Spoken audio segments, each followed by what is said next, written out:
Polisi yang aniaya ternyata kakak kelas terpidana kasus Vina. Awalnya baik tanya seragam. Oknum polisi yang menyiksa ternyata kakak kelas terpidana kasus Vina Cirebon. Walau adik kelasnya sekolah, namun oknum polisi itu tetap tidak menyelamatkan terpidana kasus Vina Cirebon dari penyiksaan.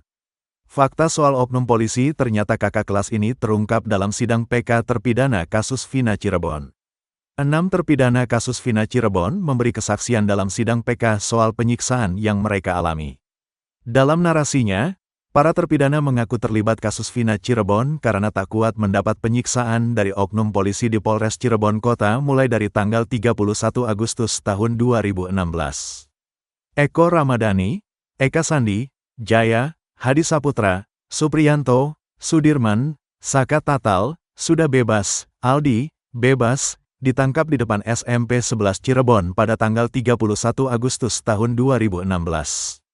Mereka ditangkap Ibtu Rudiana bersama 3 anggota unit narkoba Polres Cirebon Kota.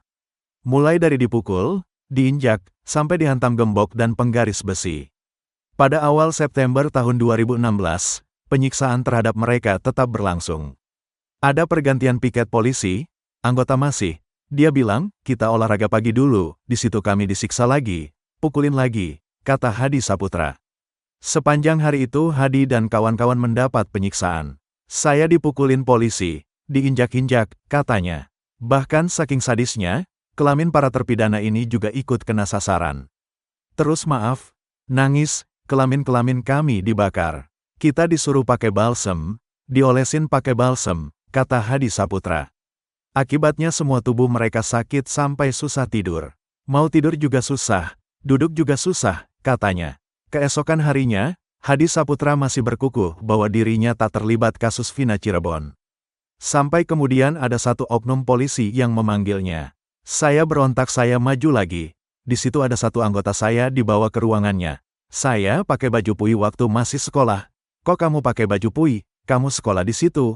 Tahun berapa? Kata Hadi menirukan ucapan polisi tersebut.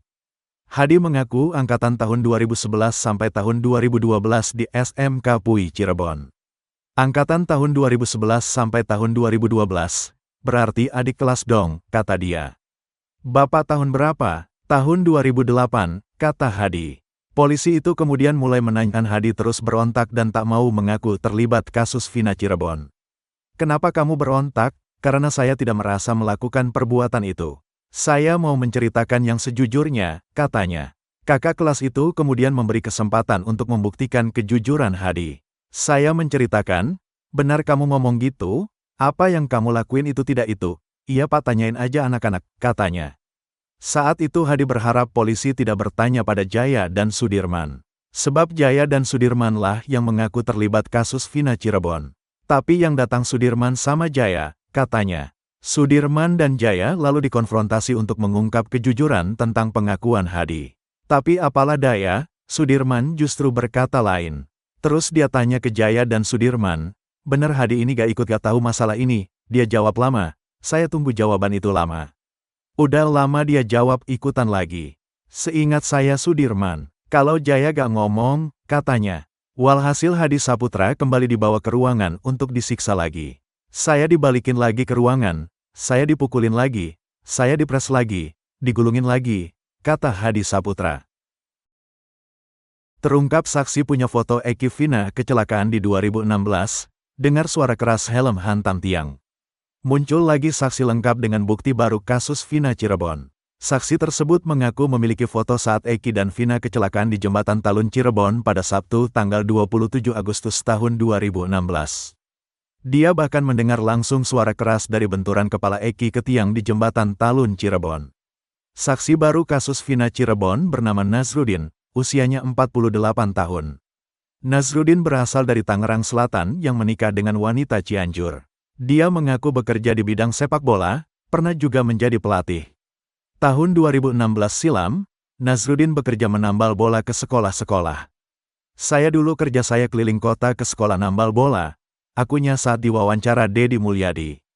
Tanggal 27 Agustus tahun 2016 malam, Nazrudin jalan kaki dari arah Sumber Cirebon. Waktu itu saya dari Sumber, kalau ke sekolah ada batas waktunya jam 12 jam 1 udah bubar. Sore saya carinya ke lapangan futsal, waktu itu hujan. Jamnya pokoknya agak malam saya jalan kaki dari Sumber, kata Nazrudin. Sesampainya di jembatan Talun, Nazrudin takut saat melihat seseorang sedang duduk sendiri. Dia khawatir barang pribadi miliknya seperti handphone Nokia dan uang hasil tambal bola dibegal orang tersebut. Saya sempat berhenti di jembatan itu karena takut, itu udah malam. Agak gelap, sepi, di depan saya takut begal ada orang di depan jadi saya berhenti dulu, katanya. Saat sedang merokok menghindari orang tersebut, Nazrudin mengaku melihat motor dengan kecepatan cukup kencang melaju zigzag. Saya lihat motor dari arah kota, dari SMP 11, motor itu bolak-belok gitu, lumayan, kencang. Satu badan jalan tuh abis sama dia, katanya. Ketika ke arah tengah pembatas jalan jembatan Talun, menurut Nazrudin motor standing lalu oleng. Ke arah tengah pembatas jalan terbang, diangkat.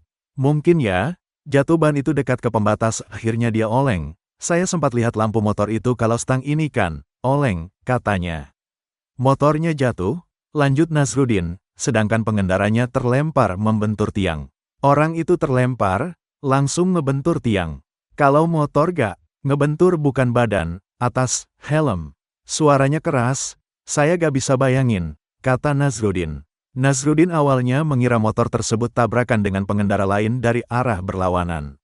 Sebelum jatuh ada motor dari arah belakang saya pikir tabrakan sama motor itu tapi itu gak, dia berhenti sebentar terus ke pinggir, katanya. Nazrudin juga mengaku sempat mengabadikan kecelakaan di jembatan Talun tahun 2016 menggunakan kamera handphone Nokia. Saya mau nyamperin tapi masih ragu, saya foto tuh semua, orang tiga itu, sama korban itu, kata Nazrudin. Ia meyakini bahwa foto Eki dan Vina kecelakaan di jembatan Talun 2016 masih tersimpan di handphone. Insya Allah ada di HP. HP-nya udah mati tapi saya usahakan. Nokia, HP-nya ada, kata Nazrudin. Foto Eki dan Vina saat kecelakaan dibongkar saksi baru, motor oleng dan tabrak tiang. Muncul lagi saksi lengkap dengan bukti baru kasus Vina Cirebon. Saksi tersebut mengaku memiliki foto saat Eki dan Vina kecelakaan di jembatan Talun Cirebon pada Sabtu tanggal 27 Agustus tahun 2016. Dia bahkan mendengar langsung suara keras dari benturan kepala Eki ke tiang di jembatan Talun Cirebon. Saksi baru kasus Vina Cirebon bernama Nazrudin, usianya 48 tahun. Nazrudin berasal dari Tangerang Selatan yang menikah dengan wanita Cianjur. Dia mengaku bekerja di bidang sepak bola, pernah juga menjadi pelatih. Tahun 2016 silam, Nazrudin bekerja menambal bola ke sekolah-sekolah. Saya dulu kerja saya keliling kota ke sekolah nambal bola, akunya saat diwawancara Dedi Mulyadi. Tanggal 27 Agustus tahun 2016 malam, Nazrudin jalan kaki dari arah Sumber Cirebon.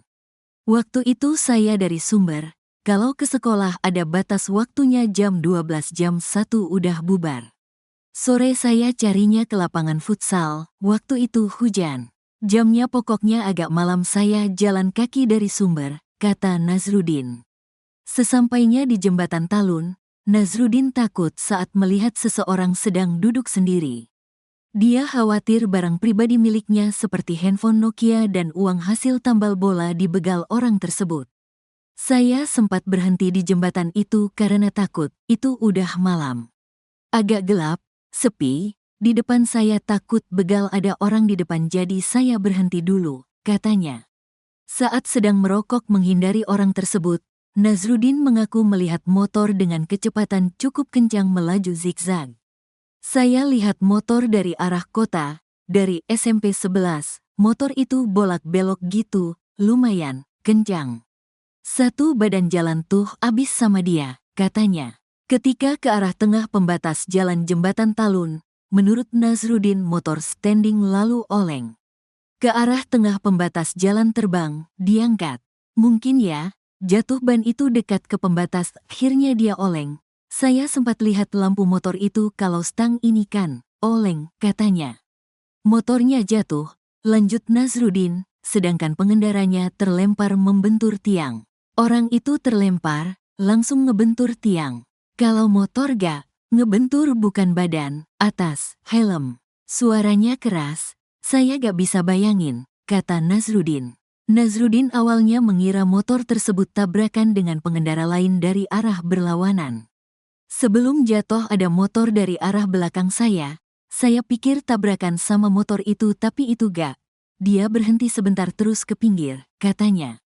Nazrudin juga mengaku sempat mengabadikan kecelakaan di Jembatan Talun tahun 2016 menggunakan kamera handphone Nokia. Saya mau nyamperin tapi masih ragu.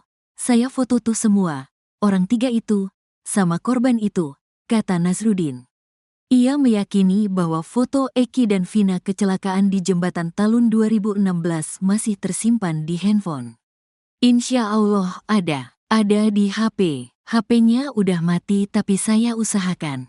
Nokia, HP-nya ada, kata Nazrudin.